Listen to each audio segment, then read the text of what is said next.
नमस्कार, मैं हूं आपके साथ हर्षिता और आप देख रहे हैं स्टेट टुडे न्यूज। आइए बढ़ते हैं कुछ खास खबरों की तरफ।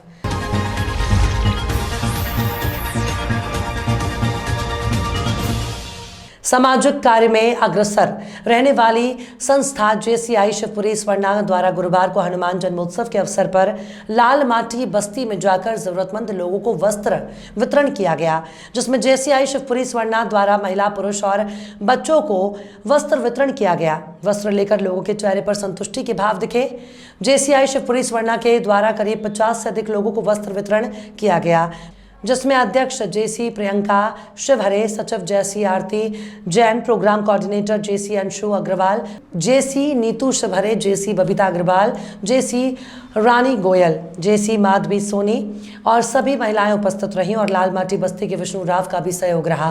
अंत में सचिव जेसी आरती जैन ने सभी का आभार व्यक्त किया। अध्यक्ष जेसी प्रियंका शिवहरे ने कहा कि एक मानव ही दूसरे मानव का सहयोग कर सकता है, इसलिए हम सभी को समाज के कई जरूरतमंद वर्गों का सहयोग करना चाहिए।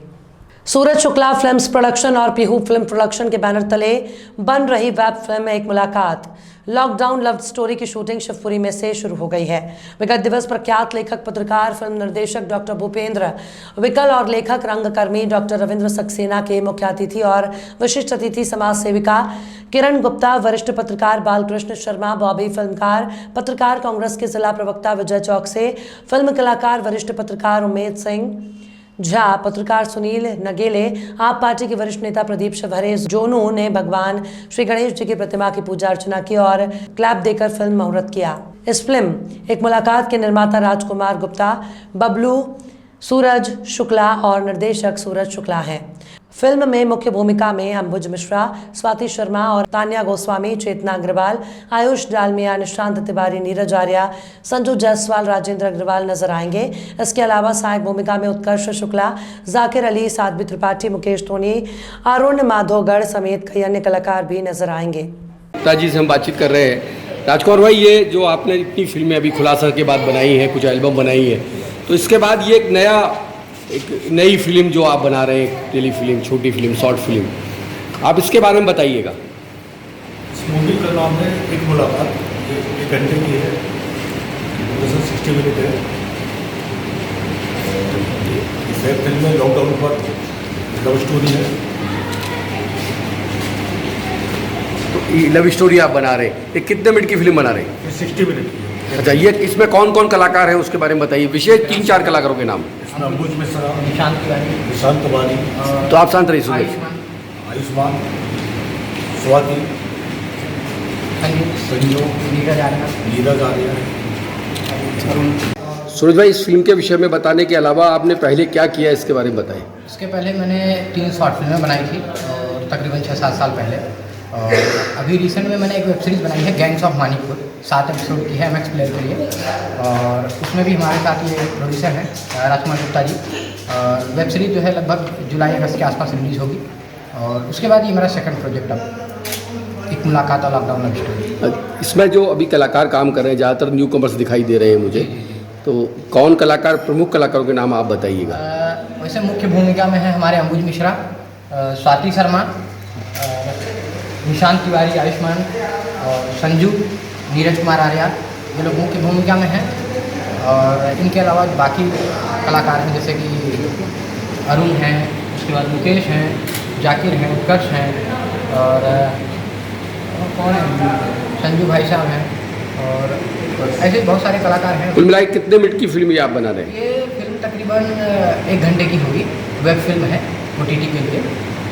और इसकी कथानक क्या है, कहानी क्या है? ये एक्चुअली एक लॉकडाउन की लव स्टोरी है और ये रियल स्टोरी है।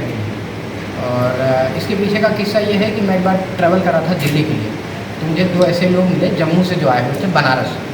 तो उनकी कहानी कुछ हद तक ऐसी थी, उन्होंने बताई, बस फिर मैंने इसको लिखा और थोड़ा सा फिल्मी तरीके से लिखा, क्योंकि रियल स्टोरी लोग तभी देखेंगे जब उसमें कुछ मसाला होगा।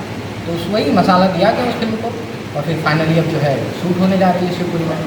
तो इस फिल्म को शूट शिवपुरी में करेंगे पूरी? जी, इसका 90% शूट जो है वो शिवपुरी में होगा और बाकी शूट जो है मुंबई और बनारस में होगा।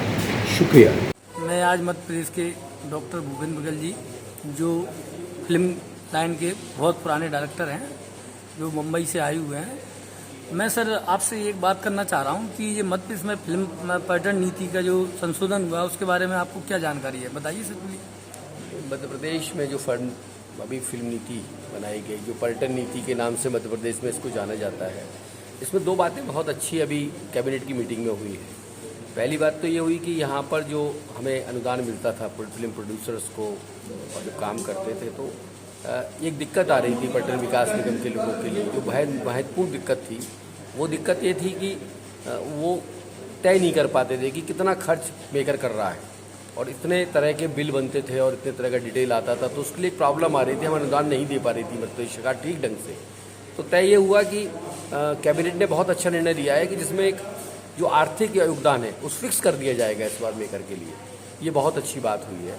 और ये बात सर मैं एक सवाल आपसे और पूछना चाहता हूँ कि ऐसे सुनने में आया कि मध्य प्रदेश के सरकार ने मध्य प्रदेश के कलाकारों के लिए, फिल्मकारों के लिए और प्रोड्यूसरों के लिए ये नीति लागू की गई थी, क्योंकि सुनने में आ रहा है कि सब बॉम्बे के या बाहर के लोग इस पैसे को उठा रहे हैं और मध्य प्रदेश के कलाकारों को या प्रोड्यूसर को या डायरेक्टर को कोई अनुदान नहीं मिल रहा है। आप इस बारे में बताइए। बिल्कुल सही बात है, लेकिन उसमें ये हुआ कि जितने भी मध्य प्रदेश के मेकर हैं वो उतने अच्छे तरीके से चूँकि काम नहीं कर पा रहे थे। जब 3 साल पहले ये नीति बनी तो उस नीति में ये तय हुआ कि भाई अनुदान देना है, तो अनुदान लेने की स्थिति नहीं थी लोगों की, अनुदान ले नहीं पा रहे थे लोग। उसका मूल कारण था कि अनुदान इसलिए नहीं ले पा रहे थे कि अनुदान लेते अगर वो तो उनको कागज पूरे करने पड़ेंगे और सिस्टम पूरा करना पड़ेगा, तो यही कारण था। और मुंबई के लोगों के पास पूरे कागज से सिस्टम था, इसलिए हम मुंबई में जो काम हुआ और मुंबई के लोगों ने जो वर्क किया है उस वर्क के आधार पर अनुदान देना आसान था। और यही कारण था कि पिछले 2 साल में सबसे ज़्यादा मेकर मध्य प्रदेश में आए और पर्यटन का विकास हुआ। तो मध्य प्रदेश की जो नीति है उसको मध्य प्रदेश के मेकर्स इसलिए नहीं उससे लाभ ले पाए कि वो उस तरह के उनके जो प्रावधान था, नीति बनाई गई थी, नियम बनाए गए, उसको फॉलो नहीं कर रहे। सर मैं एक लास्ट क्वेश्चन करना चाहता हूँ आपसे कि आप मध्य प्रदेश के कलाकारों के लिए और जो इसमें जो कलाकार काम करना चाहते हैं या फिल्मों में जो लोग काम कर रहे हैं, पुराने नए लोग, उनके लिए आप क्या सुविधा या आपकी कोई नया प्रोजेक्ट या नई कोई फिल्म या कोई टेली फिल्म या वेब सीरीज आपकी रिलीज होने वाली है क्या सर? ये पर्यटन नीति जो मध्य प्रदेश की है उसके लिए तो हम लोगों ने प्रोजेक्ट पहले से जमा कर रखे हैं। एक्चुअली उतना बजट में फिल्म बनती है, इतना बड़ा बजट होता है, लोग बड़े बजट में काम करते हैं, तो स्वाभाविक बात है कि उतना कोई बहुत बड़ा बजट मेरे पास नहीं है। कल इंदौर के संस्कृति रॉयल पार्क में धूमधाम से हनुमान इच्छापूर्ण बाबा का जन्मोत्सव मनाया गया। इस मौके पर कॉलोनी के सभी वरिष्ठ समाज सेवी और कॉलोनी के रहवासी हजारों की संख्या में उपस्थित रहकर हनुमान जन्मोत्सव मनाया, जिसमें सुबह 6 बजे बाबा इच्छापूर्ण हनुमान जी का जन्म और शाम को शोभा यात्रा निकाली, जिसमें हजारों श्रद्धालु महिला पुरुष बच्चे उपस्थित रहे और भंडारे का आयोजन भी रखा गया, जिसमें हजारों लोगों ने प्रसाद ग्रहण किया। समाज सेवी संजय बंसल, प्रदीप जोशी, हितेश बंद, प्रशांत अग्रवाल उपस्थित रहे। बंसल जी ने सभी कॉलोनी वासियों कार्यक्रम सफल बनाने के लिए बहुत बहुत आभार व्यक्त किया।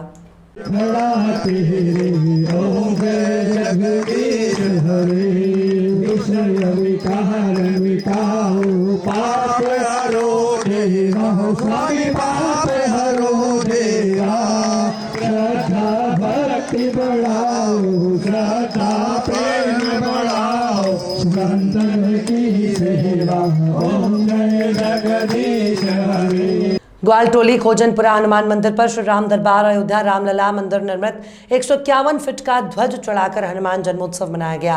समिति अध्यक्ष मनमोहन यादव ने बताया कि यह मंदिर राम रहीम सच्चा सौदा डेरा वालों ने तोड़ दिया था, जिससे हमारे द्वारा एक भव्य रूप देकर नवनिर्माण कराया गया, जिसकी देखरेख हम स्वयं करते हैं। वहां 5 फीट के हनुमान जी की प्रतिमा प्राण प्रतिष्ठा कराकर विराजमान कराई गई, जिसे आज हम लगभग 12 वर्षों से हनुमान जन्मोत्सव बड़े धूमधाम से मनाते आ रहे हैं। बहुत दिन प्राचीन और सिद्ध हनुमान स्थान यहाँ पर है। पीपल और बड़ वृक्ष के नीचे ये मंदिर विराजमान है। बहुत ही शांति का अनुभव प्राप्त होता है। यहाँ जो व्यक्ति ध्यान करता है उन्हें बहुत शांति मिलती है, एक अलग ही शक्ति की अनुभूति प्राप्त होती है। इस मंदिर निर्माण में मेरे विशेष सहयोगी और साथ ही रहे स्वर्गीय राधेश्याम यादव, जो आज इस दुनिया में नहीं है, वो मंदिर के नींव से लेकर पूरे मंदिर निर्माण तक मंदिर में मेरे सहयोगी रहे और लगभग 7 वर्षों तक मेरे साथ जन्मोत्सव कार्यक्रम में भी उनकी सहभागिता बनी रही।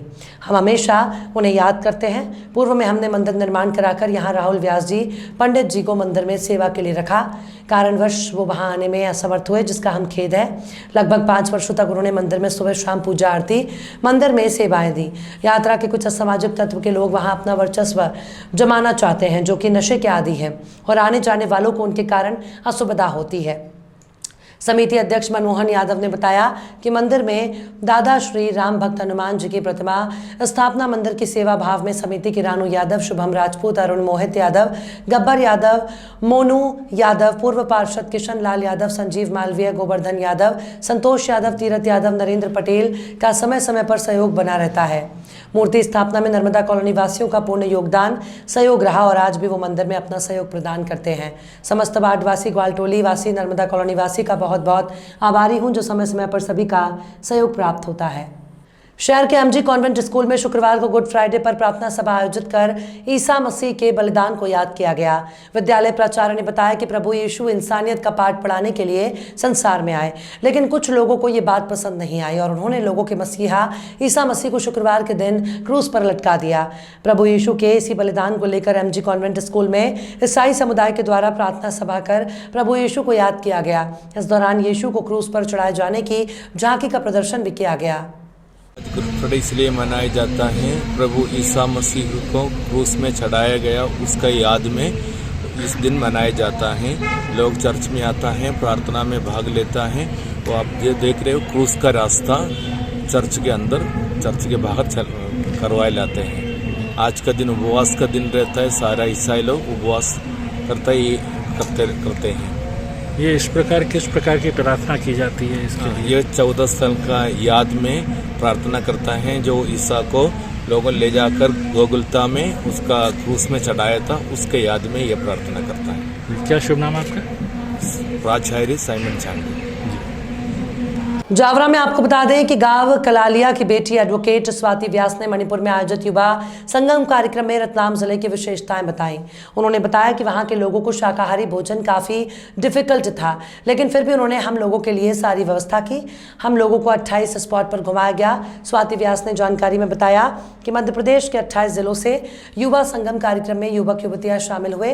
वहीं उन्होंने देश के प्रधानमंत्री नरेंद्र मोदी की तारीफ करते हुए देश की सरकार को, मध्य प्रदेश सरकार को, मणिपुर की सरकार को धन्यवाद भी दिया। आपको बता दें कि युवा संगम कार्यक्रम में गांव की बेटी स्वाति व्यास ने जिले की विशेषताएं बताई। नमस्कार। भारत के नगर राज्य मध्य प्रदेश के रत्नों के शहर रतलाम से मैं स्वाति व्यास। हम लोग एक भारत श्रेष्ठ भारत युवा संगम का सफलतापूर्वक आयोजन सफल करके आ रहे हैं। माननीय प्रधानमंत्री जी की नीति, युवा नीति के तहत इस प्रोग्राम का आयोजन किया गया था, जो कि सफलतापूर्वक हुआ है। IIT Indore to NIT Manipur का ये सफल रहा था हमारा। हम लोग गए मणिपुर, तो वाकई वहाँ मणिपुर शासन ने अतिथि देवो भव, युवा शक्ति, राष्ट्र शक्ति एवं वसुधैव कुटुंबकम की युक्तियों को धरातल पर उतारा है। वाकई ये कहने में कोई दो राय नहीं है कि उनके लिए, हमारे लिए शाकाहारी भोजन अवेलेबल करवाना एक चुनौतीपूर्ण था, परंतु फिर भी उन्होंने उस चुनौती को सफलतापूर्वक स्वीकार किया एवं बखूबी निभाया है। धन्यवाद ज्ञापित तो मैं माननीय governor ma'am Anusuiya Uikey ma'am का धन्यवाद ज्ञापित करना चाहूँगी कि मध्य प्रदेश से पधारे हुए सभी लोगों को उन्होंने भावभीनी शब्दों एवं अपने आंसुओं के साथ उनका मान सम्मान आदर सत्कार किया। वहाँ जाने का मुख्य उद्देश्य वहाँ के रीति रिवाज, कल्चरल, प्रौद्योगिकी विकास आदि से रूबरू होना। वाकई हम लोग अपने आप में खास महत्व कर रहे हैं कि हम लोग वाकई मध्य प्रदेश के कुछ खास हैं। ये अनुभूति हमें माननीय प्रधानमंत्री जी ने करवाई है। मैं सर्वस्व धन्यवाद ज्ञापित करना चाहूँगी माननीय प्रधानमंत्री जी, मध्य प्रदेश शासन, मणिपुर शासन एवं IIT इंदौर एवं NIT मणिपुर के सभी कोऑर्डिनेटर का, जिन्होंने इस आयोजन को सफलतापूर्वक संपूर्ण किया है। धन्यवाद। महावीर स्वामी के 2618वें जन्म कल्याणक महोत्सव में जावरा में भव्य चल समारोह निकला, जिसमें सबसे आगे चल रहे जैन महिला मंडल के पदाधिकारियों ने संदेश दिया, जिसने सभी को आकर्षित किया। हजारों की संख्या में समाज जन शामिल हुए। जावरा में भगवान महावीर स्वामी का जन्म कल्याणक महोत्सव धूमधाम से मनाया जा रहा है। सकल जैन समाज ने पीपली बाजार जैन मंदिर में चल समारोह शुरू किया। इसमें सबसे आगे घोड़ों पर धर्म ध्वजा लेकर बच्चे सवार हुए। इसके पीछे बैंड बाजों के साथ कई जैन महिला मंडल भी शामिल हुए। युवक युवती ढोल पर नाचते गाते महावीर जयंती की खुशी मना रहे थे।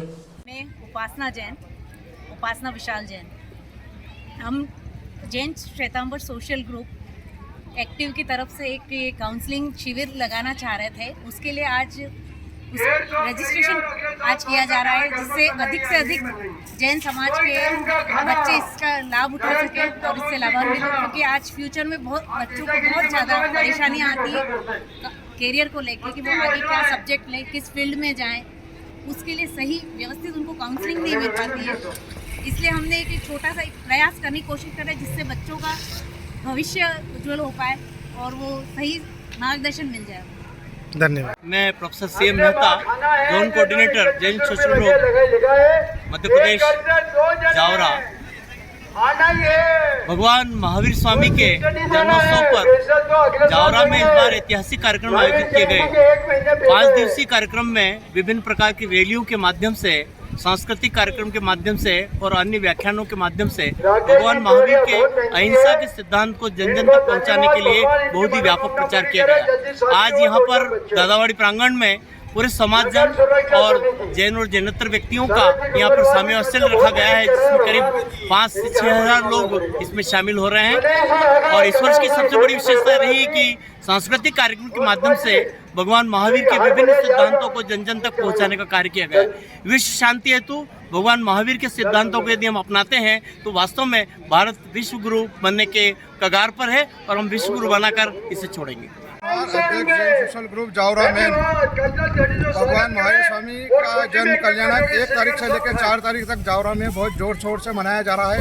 1 तारीख की रात को पिपली बाजार में सांस्कृतिक कार्यक्रम रखा गया था, जिसमें लगभग 3000 महिलाएं उपस्थित थी और लगभग 23 मंडलों ने अपने अपने कार्यक्रम दिए और एक से बढ़कर एक कार्यक्रम जावरा में हुए। दूसरे दिन वहाँ रैली निकली और चौपाटी पर प्रभात फेरी निकल गई। तीसरे दिन जावरा शहर में प्रभात फेरी, नवकाशी और तपस्वियों का सम्मान किया गया और चौथे दिन पूरे समग्र जैन समाज का जुलूस एवं स्वामी आश्रम का आयोजन दादावाली पर किया गया, जिसमें सभी समाज जनों ने बढ़ चढ़ कर हिस्सा लिया। पिपली बाजार से होती पूरे मेन बाजार में घूमती पिपली बाजार की समाप्त हुई और दादावाली में भोजन की व्यवस्था रखी गई, जिसमें लगभग समाज जन के 4500 लोगों ने हिस्सा लिया।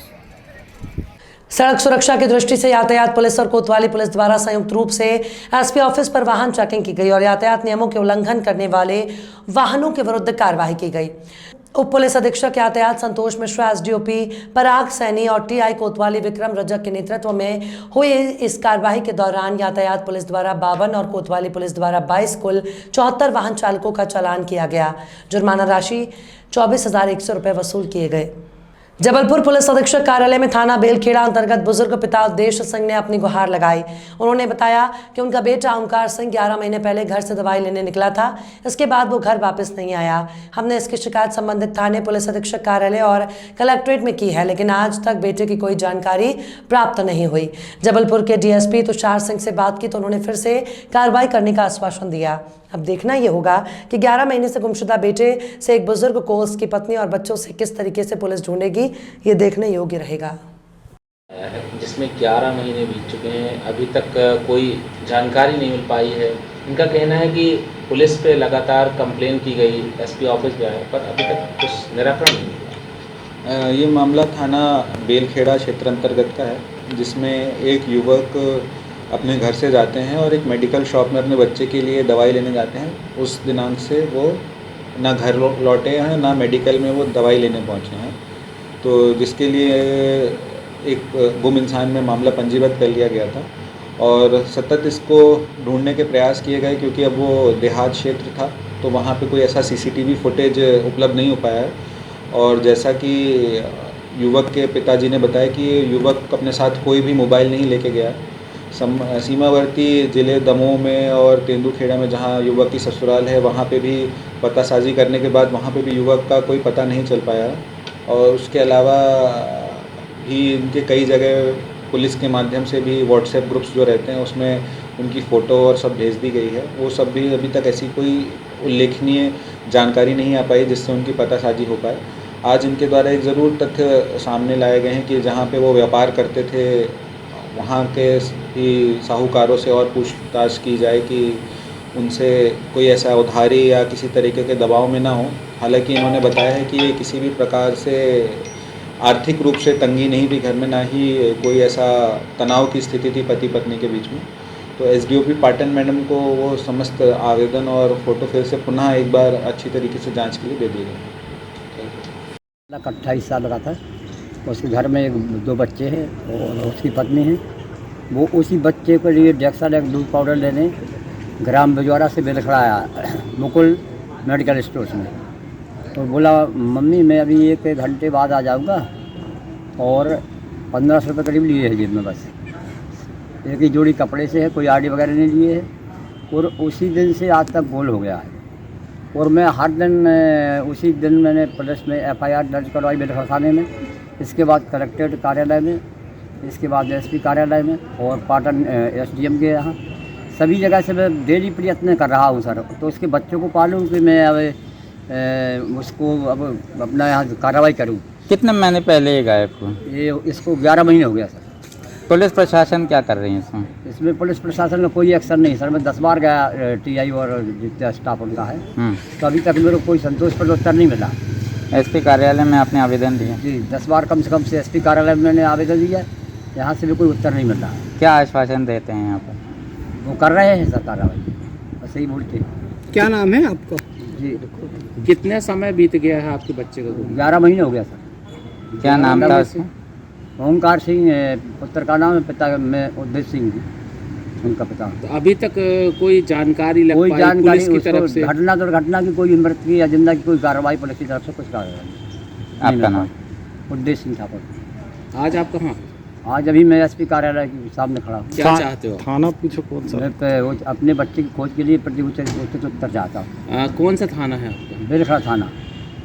कहाँ रहते हो आप? ग्राम बिजौरा है, थाना बिलखड़ा। लड़के का क्या नाम था? ओमकार सिंह ठाकुर। आयु कितनी थी? 28 वर्ष। क्या करता था? कीटनाशक दवाइयों का काम करता था सर। किसी पे आपको शक है? तो सर उसका अगर किसी से बात पर्सनल हुआ हो तो ये नहीं कह सकता मैं सर, अभी तो ऐसा कुछ समझ में नहीं आता है। और मैं और गहराई समझ गुमशुदगी की रिपोर्ट आपने जब दर्ज कराई कितना समय बीत गया? अभी कितने बार? 11 महीने पूरा हो गया सर। कितने बार आप पुलिस के पास गए? पुलिस के 20 बार गया हूँ मैं सर थाने, और 10 बार तो कम से कम SP ऑफिस में यहाँ पर आया मैं। और क्या कहते हैं आप? सभी लोग SP आवेदन रख लेते हैं, बोले कार्रवाई कर रहा हूँ, मैं कुछ नहीं। पुलिस की जांच से आप संतुष्ट हैं क्या? नहीं है सर। ठीक, नाम बताइए आपका? उद्देश्य सिंह ठाकुर। ठीक। मौजूदा सरकार कितने ही दावे और वादे करे, लेकिन हकीकत इन सब से कोसों दूर नजर आती है। किसानों के लिए हर संभव मदद और सुविधाएं उपलब्ध कराने के वादे किए जाते हैं, लेकिन रायसेन जिले की उदयपुरा तहसील की किसान उपज मंडी के हालात आज बदतर नजर आ रहे हैं। यहाँ आने वाले किसानों को साफ पानी की व्यवस्था नहीं है। जिन शेडों पर किसान अपनी उपज रखते हैं उन पर व्यापारियों का कब्जा है। मंडी में विगत 2 वर्षों से कैंटीन की व्यवस्था भी नहीं है। मंडी प्रबंधन और व्यापारियों की मिलीभगत से समर्थन मूल्य से कम रेट पर किसानों का अनाज खरीदा जा रहा है। इन सारी अनियमितताओं के चलते उदयपुरा क्षेत्र के किसान परेशान हो रहे हैं। ऐसे में कितना विकास और कैसा विकास हुआ ये साफ नजर आता है, लेकिन सवाल ये है कि मंडी प्रबंधन के द्वारा आज तक इन सभी समस्याओं का निराकरण क्यों नहीं किया गया? क्यों समर्थन मूल्य से कम किसानों को मूल्य दिया जा रहा है? ये सवाल अब भी बना हुआ है। क्या कभी क्षेत्र के किसानों की समस्याओं का निराकरण हो पाएगा या ये मिलीभगत ऐसे ही चलती रहेगी? इन सभी समस्याओं को लेकर जब मंडी प्रबंधन के सचिव से बात करने की कोशिश की तो उन्होंने अपना पल्ला झाड़ते हुए कुछ भी कहने से इनकार कर दिया। क्या नाम है आपका? राघव सिंह चौहान। ये पानी की टंकी में क्या समस्या है? ये पानी की टंकी ये कृषि उपज मंडी उदयपुरा में स्थित है। तो आज हमारी राष्ट्रीय किसान संगठन के संदर्भ में किसान विश्राम गृह में बैठक हुई थी, तो हमको पानी की आवश्यकता पड़ी, तो हम वहाँ से यहाँ चल कर आए पानी पीने के लिए। इस टंकी पर चढ़कर हमने ऊपर देखा। पहले तो इसमें हमने थोड़ा सा पिया, लेकिन पानी इसका बहुत गंदा है, ही मतलब बदबू मार रहा है। फिर ऊपर जाके मैंने देखा तो उसमें टंकी में बहुत कीचड़ और एकदम नीला पड़ रहा है, मतलब महीनों से ये टंकी का पानी नहीं बदला गया है। तो यहाँ मैंने जानकारी ली कुछ किसानों से, तो बोले भाई ये टंकी तो 1 महीने से बंद है। यहाँ जो पावर प्लांट लगा हुआ है पानी चार्जिंग के लिए, तो वो 1 महीने से ख़राब है। मतलब यहाँ पानी के नाम से कोई व्यवस्था ठीक नहीं है। किसान बहुत परेशान है। जिस किसान को पानी पीना है तो वो रोड पर जाना पड़ता है उसको 1 किलोमीटर चल के। तो यहाँ पानी की व्यवस्था बहुत बेकार है। और विश्राम गृह में भी हम लोगों की बैठक हुई, वहाँ भी कोई व्यवस्था नहीं, पानी पीने उपयोग नहीं है। और मतलब जगह जगह मंडी में किसानों का माल नीचे पड़ा हुआ है और सेटों के जो बोरे हैं तोल के बाद उनके बोरे मंडी सेट में रखे जा रहे हैं। बार बार हम ये 24 घंटे के अंदर हटते नहीं हैं? नहीं हटते। हम कई बार ज्ञापन के माध्यम से तहसीलदार महोदय को सूचित करा चुके हैं, वहाँ मंडी सचिव को भी सूचित करा चुके हैं कि आप ये व्यवस्थाएं थोड़ा ठीक रखें, लेकिन बार बार हमारे ज्ञापन देने के बावजूद भी उनकी ये व्यवस्थाओं में सुधार नहीं हो पा रहा है। तो आज हम उसी को लेकर इस मंडी किसान भवन में बैठे थे, तो उस दौरान हमने ये फिर से जानकारी का जायज़ा लिया, किसानों से भी बात की। बाकी जो समर्थन मूल्य पर किसान का अनाज बिकना चाहिए, कलेक्टर महोदय के आदेश हैं, उसके बावजूद भी किसानों का माल औने पौने दाम पर व्यापारी अपने मनमर्जी से खरीद रहे हैं। यहाँ पर कोई शासन प्रशासन की जो योजना है या जो आदेश हैं कोई मान्य नहीं हो रहे हैं। सब अपनी मनमानी के ढंग से ये कृषि उपज मंडी का कारोबार कर रहे हैं। यहाँ पर मंडी में जो कैंटीन बनी हुई है वो चालू है? कैंटीन व्यवस्था भी काफ़ी समय से बंद है, लगभग 1 वर्ष होने जा रहा है। पूर्व में भी हमने मंडी सचिव से बात की थी कि ये कैंटीन को चालू कराया जाए। किसान काफ़ी परेशान रहता है, उसको भोजन की या कुछ नाश्ता पानी की आवश्यकता पड़ती है, कर सकता है, लेकिन उन्होंने इस बात पर कोई संज्ञान नहीं लिया है। बार बार कहने पर ही बोलते हैं भाई इसमें कोई लेने के लिए मंडी का जो कार्यभार है वो लेने के लिए तैयार नहीं है। इसमें किसान की क्या गलती है? अब मंडी तरफ से इस कैंटीन को चालू कराया जाए। किसान काफ़ी परेशान है, ना पानी व्यवस्था है, ना भोजन व्यवस्था है, सभी व्यवस्थाएं दुरुस्त हैं कृषि उपज मंडी उदयपुरा की। क्या नाम है आपका? प्रमोद सिंह राजपूत। किस जगह के निवासी हैं आप? ग्राम चंद्रपुरा, पंचायत 12 कला से हूँ मैं।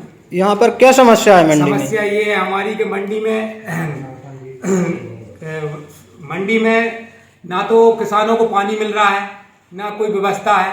और रही बात के किसान, रायसेन जिले में जो भी कलेक्टर साहब ने आदेश दिया है कि समर्थन मूल्य से कोई भी फसल कम ना खरीदी जाए, लेकिन यहाँ के व्यापारी लोग क्या कर रहे हैं कि उससे कम गल्ला खरीद रहे हैं और अपनी मनमानी चला रहे हैं।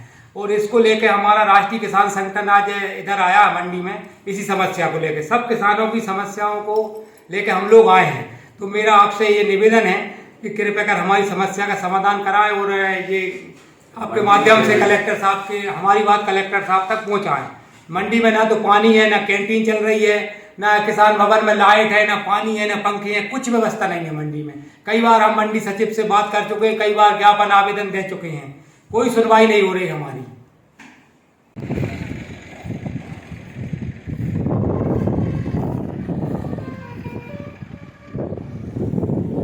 क्या नाम है आपका? नारायण सिंह राजपूत। क्या समस्या है? समस्या था मंडी में फाड़ पे पूरे बोरा रखे हुए हैं किसानों के, किसानों को माल डालने के लिए नीचे डाल रहे हैं। व्यापारी का माल रखा हुआ है पूरे सेटों पे। किसान भवन की दुर्दशा इतनी खराब है कि वहाँ बैठ नहीं सकते, नाक बंद करके बैठे हुए हैं सब लोग। इस विषय में मंडी सचिव से बात नहीं हुई आपकी? जी, इस विषय में मंडी सचिव से बात नहीं हुई? अभी मंडी सचिव से बात तो नहीं हुई, लेकिन अब जा रहे हैं उनके पास। होती रहती है, कई बार हो चुकी है, कई बार। कटनी मोटरसाइकिल सवार युवकों द्वारा लूट के प्रयास में गोली मारने से घायल होना बताकर प्राइवेट अस्पताल में भर्ती हुए नवयुवक के केस में पुलिस ने सनसनीखेज खुलासा किया। घायल के सभी नवयुवक के अवैध देसी पिस्टल के सतना जिले में गोली चलने पर हुआ गंभीर घायल। एमजीएम अस्पताल कचहरी चौराहे में कटनी में पेट में गोली लगने से घायल हुए साथी सूरज पांडे पिता भीम पांडे उम्र करीब 21 साल निवासी भैरवनाथ ट्रांसपोर्ट झुकेही पुलिस चौकी झुकेही थाना अमदरा जिला सतना को गंभीर हालत में रात में भर्ती कराया गया। कोटला टीआई अरविंद जैन ने बताया कि गंभीर रूप से घायल सूरज पांडे ने अपने पुलिस बयान में लेख कराया है कि वे झुकेही से रिश्ते के चाचा गौरव ऋतिक पांडे के साथ मोटरसाइकिल नंबर MP 21 MJ 3788 से कटनी जा रहा था, जो रास्ते में नेशनल हाईवे 30 पर केलवारा कला के जंगल के पास दोपहर करीब 3 बजे मोटरसाइकिल से पीछा करके पहुंचे। 2 नकाबपोश युवकों के द्वारा रोका गया, नकदी रुपए छीनने का प्रयास किया और रुपए न देने पर देसी पिस्टल से पेट में गोली मारकर भाग गए। संदर्भ खुलासा किया, क्या मामला था? जैसा कि आपको पता है कि कल शुक्रवार को ये सूचना मिली थी कि एक युवक को नेशनल हाईवे 30 पे गोली लगी है, उसके साथ लूट करने की कोशिश की। इसमें पूरी छानबीन में ये बात पता चली है कि उस युवक के साथ में जो उसका साथी था गौरव पांडे, उसके द्वारा ही गोली जो है चलाई गई है। और ये लोग भैरवनाथ ट्रांसपोर्ट में काम करते हैं, जिसका ऑफिस झुकेही में अवस्थित है। उसी ऑफिस में ये गोली चली है। पुलिस ने इस घटना में प्रयुक्त आग्नेयास्त्र जो पिस्टल है उसको बरामद कर लिया है।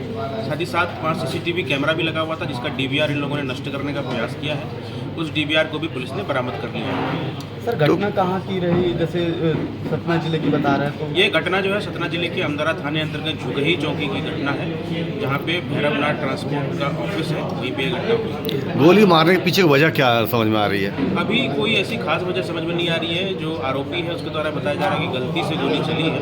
इसमें फर्दर इन्वेस्टिगेशन के पश्चात ही कुछ टिप्पणी होगी। खुद गोली मार के पुलिस गुमराह भी किया गया है। मैं आपको बताना चाहूँगा कि इसमें शुरुआत में यही बताया गया था जो घायल है उसके द्वारा भी और उसके साथी गौरव के द्वारा भी कि हमारे साथ में लूट की घटना हो रही थी और लूट नहीं कर पाए, इसके कारण से हमें गोली मार दी। तो क्या आरोप? ये पूरी घटना जो है वो पुलिस को गुमराह करने के लिए किया गया, बताया गया था, जबकि वास्तविक घटना में इसके साथी द्वारा ही गोली मारी गई। तो क्या आरोपी गिरफ्तार किया जा चुका? आरोपी जो है वो वर्तमान में जो है वो झुगही में रहता है, लेकिन वास्तविक रूप से वो प्रयागराज उत्तर प्रदेश का रहने वाला है। केस डायरी सतना भेजी जाएगी? हाँ, निश्चित रूप से घटना जो है सतना जिले का, हम लोग इसमें से जो भी हमारा इन्वेस्टिगेशन अभी तक हुआ है उसके सभी दस्तावेज जो है हम लोग संबंधित पुलिस थाने को सौंप देंगे। जो औजार का इस्तेमाल किया गया वो क्या वैधानिक वैध था? अवैध हथियार है। बेरछा एसडीओपी भविष्य भास्कर ने बताया कि शुक्रवार को मुखबिर की सूचना मिली थी कि पोस्ट ऑफिस के सामने बेरछा मंडी तरफ एक व्यक्ति जिसने सफेद शर्ट और नीली जीन्स पहनी है जो अपने पास अवैध मादक पदार्थ गांजा लेकर आ रहा है, जिस पर मैं फोर्स के पोस्ट ऑफिस के पास घेराबंदी की गई। कुछ देर बाद मुखबिर द्वारा बताया गया हुलिया का व्यक्ति मराठा मोहल्ला से एक हरे, काले और सफेद रंग का चेक्स का झोला लिए आता हुआ दिखा, जो पुलिस को देखकर भागने लगा, जिसे घेराबंदी कर पकड़ा। उसका नाम पता पूछने पर उसने अपना नाम उमेश पिता अन्नूलाल उपाध्याय 42 साल निवासी मोहन बड़ोदिया का होना बताया, जिसके कब्जे से 3 पैकेट में 14 किलो 500 ग्राम अवैध मादक पदार्थ गांजा कीमती 1,50,000 रुपए का बरामद किया। उक्त आरोपी पूर्व में थाना बेरछा के अपराध क्रमांक 39/22 धारा 8/20 NDPS एक्ट में भी फरार था। आरोपी उमेश उपाध्याय के खिलाफ अपराध क्रमांक 68/23 धारा 8/20 NDPS एक्ट का पंजीबद्ध किया गया। सर कल तारीख 7 अप्रैल 2023 को बेरछा पुलिस को सूचना मिली थी कि एक संदिग्ध व्यक्ति संभवतः गांजा लेकर बेरछा आ रहा है, तो उसके लिए पुलिस ने सभी वैधानिक कार्रवाई करते हुए घेराबंदी की थी। उसको घेराबंदी करके जब पकड़ा गया तो उसके पास से 14 किलो 500 ग्राम गांजा पकड़ा गया, जिसकी कीमत 1,50,000 है, जिस पर से उसके ऊपर NDPS एक्ट 8/20 धारा के अंतर्गत अपराध पंजीबद्ध किया गया है। यह व्यक्ति है उमेश पिता अन्नू उपाध्याय, मोहन बड़ोदिया का निवासी है, जो कि पूर्व में भी बेरछा के NDPS अपराध में वांछित था, जिसके बहुत दिन से पुलिस को तलाश थी। तो उस व्यक्ति के ऊपर अपराध पंजीबद्ध किया है और पूर्व के अपराध में भी उसकी गिरफ्तारी की गई है। वर्तमान में उसे न्यायालय पेश कर उसकी अभिरक्षा लेकर आगामी विवेचना कार्रवाई की जाएगी। सर लगभग कितनी कीमत का है? लगभग 1.5 लाख कीमत में गांजा है। सीहोर जिले की श्यामपुर तहसील के ग्राम हसनपुर तिनोनिये में आज एक दिवस की कथा का आयोजन ग्राम के ही एक भक्त बाफूलाल ने कथा का आयोजन कराया। बाफूलाल कई बार वृंदावन जाकर गुरुजी की कथा सुनते रहते हैं। इस बार बाफूलाल ने गुरुजी से आग्रह किया कि आपको एक बार मेरे ग्राम में आना ही होगा। गुरुजी ने आश्वासन दिया कि समय आने पर मैं अवश्य तुम्हारे गांव आऊँगा। आज वो शुभ घड़ी आई और गुरुजी का इंदौर के कार्यक्रम में वापसी हुई और गुरुजी ने आज ग्राम तिनोनिया में एक दिवसीय की कथा मंजूरी दी। आज करीब 1 बजे के लगभग गुरुदेव ग्राम में कथा करने पहुंचे। बाफूलाल मेहनत मजदूरी से कमाई कर अपनी पूंजी से आज कथा संपन्न कराई। परिवार से भी कोई सहयोग नहीं लिया। ग्राम के लोगों ने व्यवस्था में पूर्ण सहयोग किया। लगभग 50 से 60 हजार भक्तों ने कथा का आनंद लिया। भीषण गर्मी में महिलाएं बैठी रहीं, टेंट भी छोटा पड़ गया। धर्म के प्रति लोगों का सैलाब उमड़ा। बाफूलाल ने कहा कि आज मैं धन्य हो गया, अपनी जिंदगी भर की कमाई कथा में लगा दी।